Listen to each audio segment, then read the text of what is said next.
Luke, I think I'm gonna have to ask you to be a little bit more sensitive to. We have a refugee from Canada here. Substantially worse. I'm going back on Sunday. He didn't say sorry yet. They let me back in. Why are you coming back? Are you crazy? I got my family in Canada. Get him For out. now. Go to Mexico. We'll see what happens in the future. Canada's going off the rails now. If anybody hasn't seen Trudeau's most recent, been. No, it's getting even worse. Trudeau put out a tweet that says, when Health Canada approves the new vaccine, we're ready to go with it for kids 5 to 11. Yeah. So he's appealing to his own organization that's under federal control effectively to approve a vaccine that he's already purchased for the use that he intends on getting approval for, and tell me that's not a fact. But I mean, can you travel domestically without a vaccine passport in Canada? 12 years old, I think it's as of November. 12 years old and up, if you're not fully vaccinated, cannot take a plane or train. That's crazy. So, is where you live known?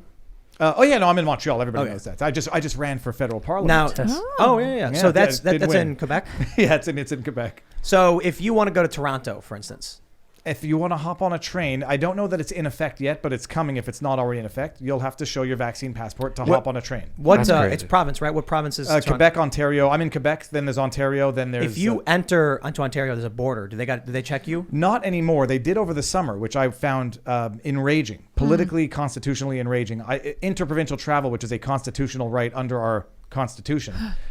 They asked for papers and they made us register. They made us go back to Quebec, go online, register to go to New Brunswick for a portion of our road trip. That's insane. They brought up blockades, literally. Yeah, these orange little freaking armed guards. Yeah. No. They brought these what are they called? The orange things that they fill with water that stands Bollards?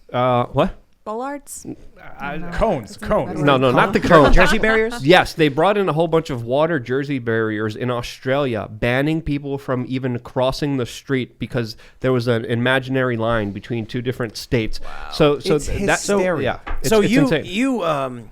You managed to escape. I imagine you must have crawled through a tunnel somewhere along the U.S.-Canada border. Actually, it was the U.S. border. They were very nice. There were three guys. I mean, the whole team was very nice. They looked sympathetic and understanding to the purpose of my travels. But yeah, I had to show everything to get across for non-essential work. As of November 8th, borders are going to be open, the land border, for non-essential.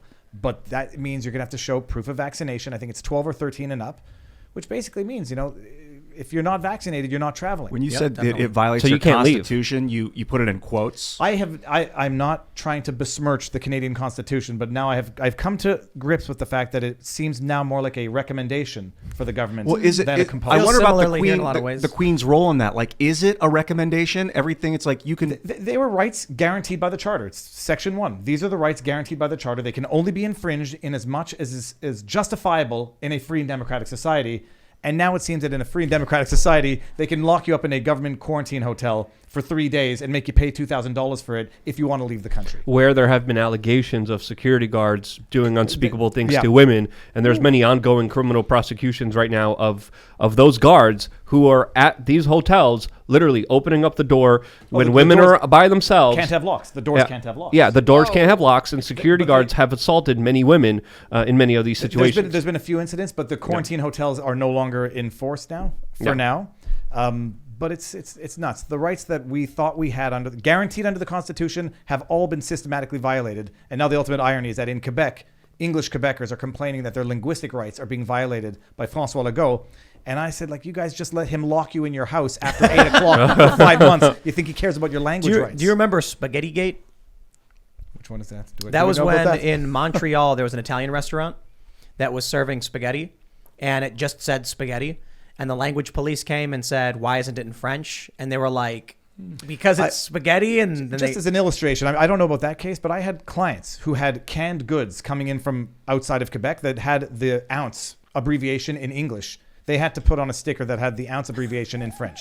That's the language police. They call them the language police. It's Office de la langue française, and they're enforcers. The enforcers of the French language. It's a unique province. So this is funny because you brought up that people are angry. Their linguistic rights are being infringed.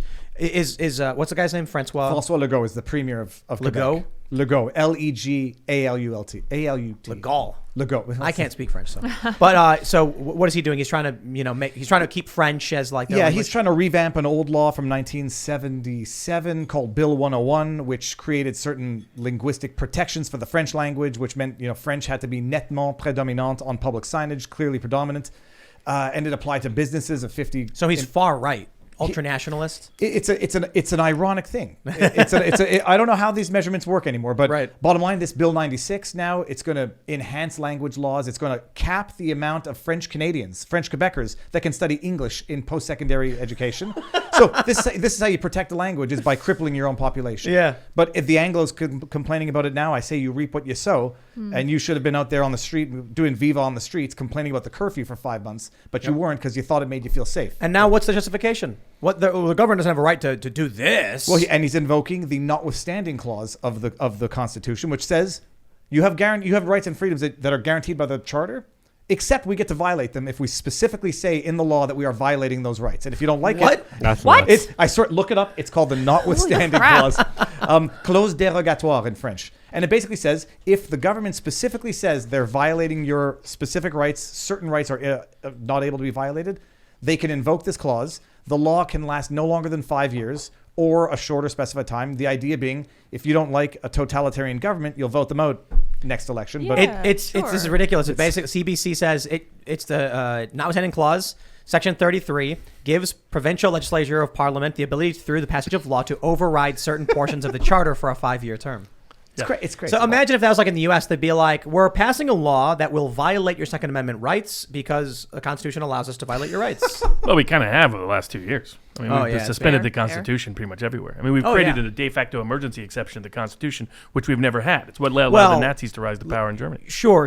But I think we got to be a little bit more fair than that. It was the famous quote from Patrick Henry when he said, "Give me liberty or give me death," unless there's a pandemic Or a flu going around. or a flu, Yeah. or a flu, or if we go to war in a foreign country. And Ben Franklin, Thomas Jefferson were like, "Oh, absolutely. I mean, we must get entangled in we must get stuck in foreign entanglements." Environmental crisis. Right. Well, I mean, this was our Constitution was formed when we had 7 smallpox epidemics during that time period. Yeah. I mean, so it wasn't like they were unfamiliar with the risk. Yep. They were intimately familiar with it and decided we should not forfeit liberty for that purpose. That's actually a good point. When people are like, George Washington mandated vaccines, my response is like, for his conscripts, Yeah, people exactly. who were forced to join the military, sure. And interestingly, they still guaranteed our rights in the Constitution, having dealt with a smallpox epidemic. And didn't include that as an option going forward, which he could have. He could have included a military exception. He did not. So the founders knew exactly what they were doing, and we've just abandoned it over the last 2 years. This has been my biggest learning curve in doing the live stream with Robert. The genius of the Constitution, the U.S. Constitution, the Bill of Rights. I mean, it's fantastic, and it took foresight and it took jealous. understanding. When people first started saying Canada has no freedom of speech, they started telling me this, back with Jordan Peterson and compelled speech. I was like, nah, you guys are wrong. We have freedom of speech here. Then Mike Ward got fined $43,000 for making fun of a handicapped kid, Jeremy Gabriel. Then I was like, you guys might be right. And now it's on steroids.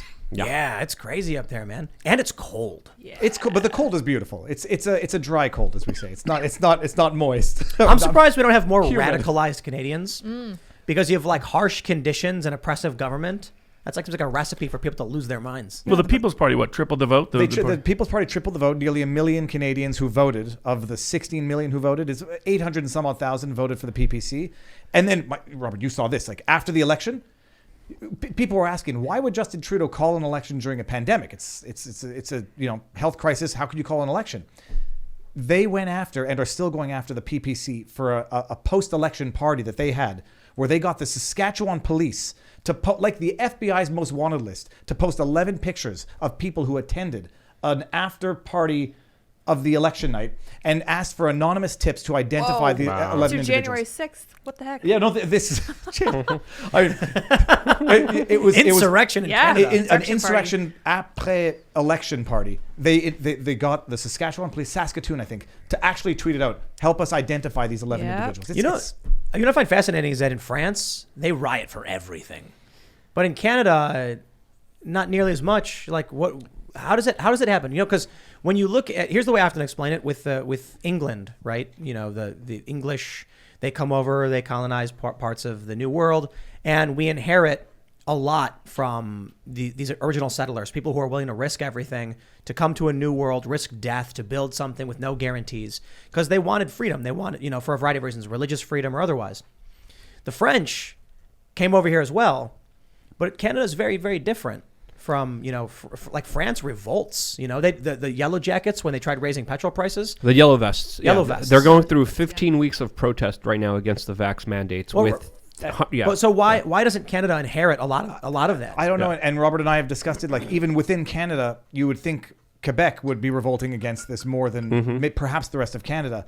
Crickets. And it's I think, look, when you see people sitting outside on a park bench, double masked, reading a book, the media has had its impact now, and people believe they need these measures in order to feel safe and be safe. And they've passed that point of no return. Well, Canadians always say sorry all the time, so I think that has a big thing to do with it. But then we get Tom McDonald and some other good Canadians who don't say sorry. Hey, Seth Rogen's Canadian, and he's a dick. Do you think it has something to do with the Commonwealth and the Queen? Because Australia and Canada are getting rocked right now by this. We're not at Australia levels. I just think it's like you get to a point where you feel that there's nothing you can do to step it back. So you either are convinced it's necessary, or you're just beaten into passiveness where there's nothing you can do anymore. Like, can the Queen just say, "Hey, your Constitution's gone now. I control it again"? Think so. The Queen, as far as I understand, has that's what they only say. Symbolic. That's what they say, but then Canada. she can also dispel. She can get rid of the prime minister if she wants. I don't think so. But subject to error. Nobody likes being wrong on the internet. Okay. Yeah. I'm surprised you don't know as a Canadian lawyer. Ian, if you want the correct answer, just assert one of them to be true, and you'll get inundated. I get with people different correcting information from different people about the Queen's authority in the Commonwealth. My understanding is it's symbolic. It's purely symbolic, and her face on our money is also purely symbolic. It's not how it works, in my understanding. But I know people say that. But no, we have our parliamentary system. We make our laws, and I don't think the Queen has any. Do they own a lot of real estate in Canada? Like in London, I was shocked at how much royal family I don't property know, they own it everywhere. because Meghan couldn't come to. She didn't come to Canada, so I'm not sure that they do. Interesting. Thanks for checking out this segment from the Timcast IRL podcast. If you want to watch live, you can check out this channel Monday through Friday at 8 p.m. And don't forget to smash that like button, subscribe to this channel, and if you want more unfiltered and uncensored content with all of these guests, go to timcast.com and become a member. All of these guests you know and love in exclusive segments on our website where we are unrestricted in what we talk about, so you'll definitely not want to miss it. Thanks for hanging out. We'll see you all next time.